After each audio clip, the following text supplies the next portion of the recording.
અંકલેશ્વરમાં ટ્રાફિક સમસ્યા નિવારણ માટે તંત્રની 3 કલાકની મેરેથોન મીટિંગ સાથે સ્થળ તપાસ કરાઈ હતી। સ્થળ વિઝિટ દરમિયાન ચૌટાનાકા, મહાવીર ટર્નિંગ, વાલિયા ચોકડી પર સૌથી વધુ ટ્રાફિક જોવા મળ્યો હતો।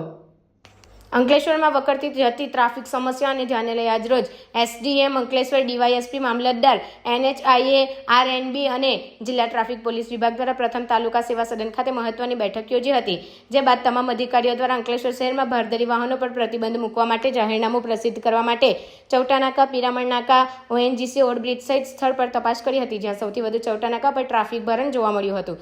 શહેરમાં ભારદારી વાહનો લઈ ટ્રાફિક સમસ્યા સર્જાઈ રહી છે, જે પ્રથમ દ્રષ્ટિએ જોવા મળતા હેવી વ્હીકલ માટે અન્ય વૈકલ્પિક માર્ગ શોધી તેના પર પ્રતિબંધ મૂકવામાં આવશે। જે બાદ મહાવીર ટર્નિંગ, પ્રતિન ચોકડી અને વાલિયા ચોકડી ખાતે સ્થળ તપાસ કરી હતી, જેમાં સૌથી વધુ મહાવીર ટર્નિંગ પર અને વાલિયા ચોકડી ખાતે ટ્રાફિક જોવા મળ્યો હતો। 3 કલાક સુધી ચાલક આ કવાયતમાં હાઈવેમાં અને શહેરમાં ડાયવર્ઝન કઈ રીતે આપવું, ક્યાં વન વે માર્ક કરવો, ડિવાઈડર ક્યાં નાના કરવા, દબાણ દૂર કરવા માટે તેમજ વાહનો પર પ્રતિબંધિત મૂકવા સહિત કન્ટેનર યાર્ડના ડેપોને કન્ટેનર માટે અલગ અલગ વ્યવસ્થા કરવા અંગે વિવિધ વિકલ્પની ચકાસણી કરવામાં આવી હતી। આગામી દિવસોમાં આ વિકલ્પ માટે આધારે તમામ તંત્રની એક કમિટી કાર્યરત બની અંકલેશ્વરના ટ્રાફિક સમસ્યાના નિવારણ માટે એક્શન પ્લાન અમલીકરણ કરશે।